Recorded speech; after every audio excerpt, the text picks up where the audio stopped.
বন্ধুরা, আজকে আমরা জানব এমন একটি দেশ সম্পর্কে যার নাম শুনলেই অনেকের চোখে ভেসে ওঠে যুদ্ধ আর সংঘাতের ছবি। কিন্তু যুদ্ধের খবরের বাইরেও আফগানিস্তানে রয়েছে সম্পূর্ণ ভিন্ন একটি পৃথিবী। উঁচু উঁচু পাহাড়, বিশাল মরুভূমি, বরফে ঢাকা উপত্যকা, সবুজ কৃষিভূমি, প্রাচীন সংস্কৃতি, সুস্বাদু খাবার আর অসাধারণ প্রাকৃতিক সৌন্দর্য, সব মিলিয়ে আফগানিস্তান অনেক বৈচিত্র্যময় একটি দেশ। আজকের ভিডিওতে আমরা জানব আফগানিস্তানের ভৌগোলিক অবস্থান, মানুষের জীবনযাপন, অর্থনীতি, প্রাকৃতিক সম্পদ, কৃষি, আবহাওয়া, শহর এবং এমন কিছু তথ্য যা হয়তো অনেকেরই জানা নেই। বন্ধুরা, আফগানিস্তান দক্ষিণ ও মধ্য এশিয়ার সংযোগস্থলে অবস্থিত একটি স্থলবেষ্টিত দেশ। দেশটির পশ্চিমে ইরান, দক্ষিণ ও পূর্বে পাকিস্তান, উত্তরে তুর্কমেনিস্তান, উজবেকিস্তান ও তাজিকিস্তান এবং উত্তর পূর্বে চীনের সঙ্গে সীমান্ত রয়েছে। চীনের সঙ্গে আফগানিস্তানের সীমান্ত খুবই ছোট, প্রায় ৯১ কিলোমিটার। দেশটির আয়তন প্রায় ৬,৫৩,০০০ বর্গ কিলোমিটার। তবে সমুদ্রের সঙ্গে সরাসরি কোনো যোগাযোগ নেই, তাই আন্তর্জাতিক বাণিজ্যের জন্য আফগানিস্তানকে প্রতিবেশী দেশগুলোর স্থলপথ ও বন্দরগুলোর উপর অনেকটাই নির্ভর করতে হয়। বন্ধুরা, আফগানিস্তানের জনসংখ্যা গত কয়েক দশকে দ্রুত বেড়েছে। বিশ্বব্যাংকে ২০২৫ সালের দেয়া তথ্য অনুযায়ী দেশটির জনসংখ্যা প্রায় ৪,৩৮,০০,০০০। তবে জনসংখ্যার বড় একটি অংশ এখনও গ্রাম ও প্রত্যন্ত অঞ্চলে বসবাস করে। দেশটির জনসংখ্যাও অনেক বেশি, ফলে কর্মসংস্থান তৈরি করা আফগানিস্তানের জন্য একটি বড় চ্যালেঞ্জ। বন্ধুরা, আফগানিস্তানের রাজধানী হল কাবুল। দেশটির সবচেয়ে বড় ও গুরুত্বপূর্ণ শহরও কাবুল। চারপাশ পাহাড়ে ঘেরা এই শহরটি দেশের রাজনৈতিক, বাণিজ্যিক ও প্রশাসনিক কর্মকাণ্ডের অন্যতম প্রধান কেন্দ্র। শহরের ভেতরে রয়েছে বাজার, দোকানপাট, ব্যবসা প্রতিষ্ঠান, হাসপাতাল, শিক্ষা প্রতিষ্ঠান এবং বিভিন্ন সরকারি বেসরকারি স্থাপনা। তবে কাবুলের বাইরে গেলেই দেশটির ভূপ্রকৃতি অনেকটাই বদলে যায়। আফগানিস্তানের সবচেয়ে উল্লেখযোগ্য বৈশিষ্ট্যগুলোর একটি হল এর পাহাড়।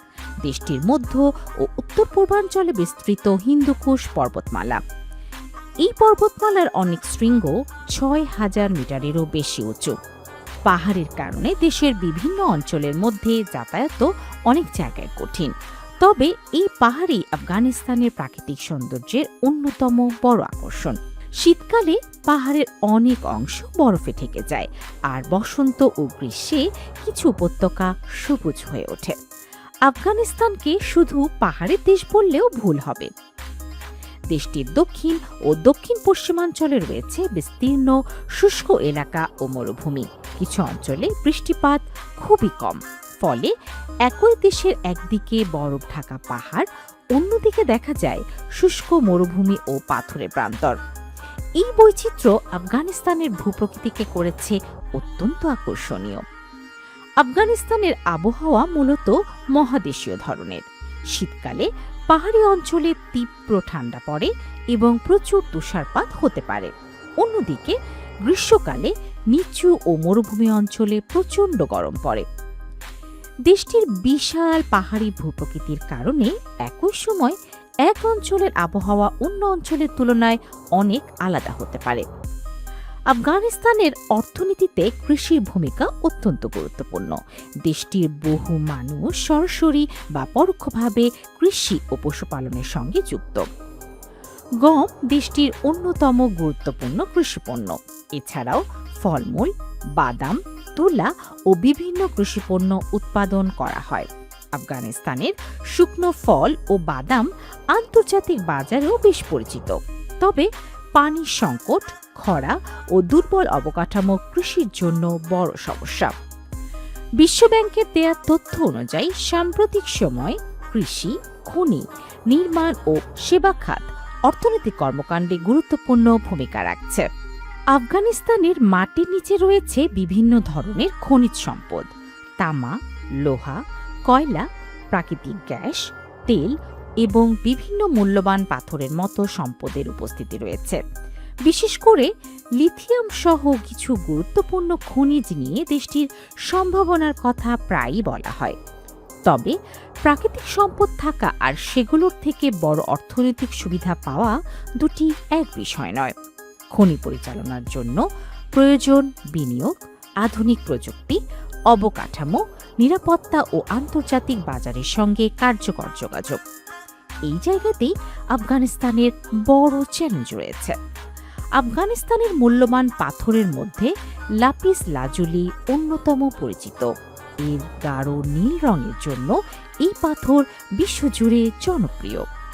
আফগানিস্তানের পাহাড়ি অঞ্চল থেকে বিভিন্ন ধরনের মূল্যবান ও আধা মূল্যবান পাথর পাওয়া যায়।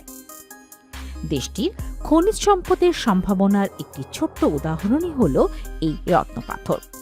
আফগানিস্তানের মানুষের জীবনযাপন অঞ্চলভেদে অনেকটাই আলাদা। শহরে বসবাসকারী মানুষ আধুনিক বাজার, দোকানপাট, যানবাহন ও বিভিন্ন সেবা ব্যবহার করে। অন্যদিকে প্রত্যন্ত গ্রামাঞ্চলের অনেক মানুষের জীবন কৃষি ও পশুপালনকে ঘিরে। পরিবার ও সম্প্রদায় আফগান সমাজে অত্যন্ত গুরুত্বপূর্ণ। দেশটির বিভিন্ন জাতিগোষ্ঠীর নিজস্ব ভাষা, পোশাক, খাবার ও সাংস্কৃতিক ঐতিহ্য রয়েছে। বন্ধুরা, আফগানিস্তানের প্রধান দুটি সরকারি ভাষা হল পশতু ও দারি। এছাড়াও দেশের বিভিন্ন অঞ্চলে আরও অনেক স্থানীয় ভাষা ব্যবহৃত হয়।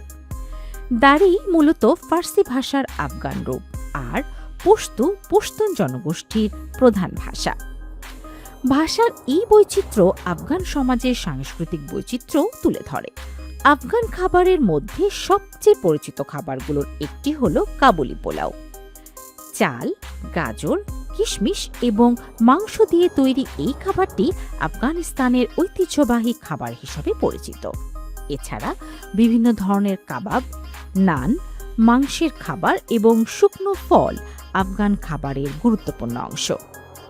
আফগান খাবারে মশলা ব্যবহার করা হলেও অনেক খাবারের স্বাদ মূলত মাংস, চাল, শুকনো ফল ও বাদামের উপর নির্ভর করে। আফগানিস্তানের ঐতিহ্যবাহী পোশাকও বেশ বৈচিত্র্যময়। পুরুষদের মধ্যে পেরাহান তুনবান ধরনের পোশাক ব্যাপকভাবে পরিচিত।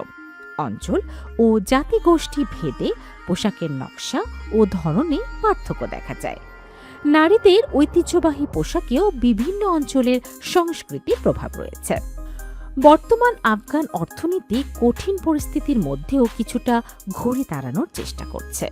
বিশ্বব্যাংকের 2026 সালের মে মাসের মূল্যায়ন অনুযায়ী 2025 সালে আফগানিস্তানের অর্থনীতি আনুমানিক 4.8% বেড়েছে।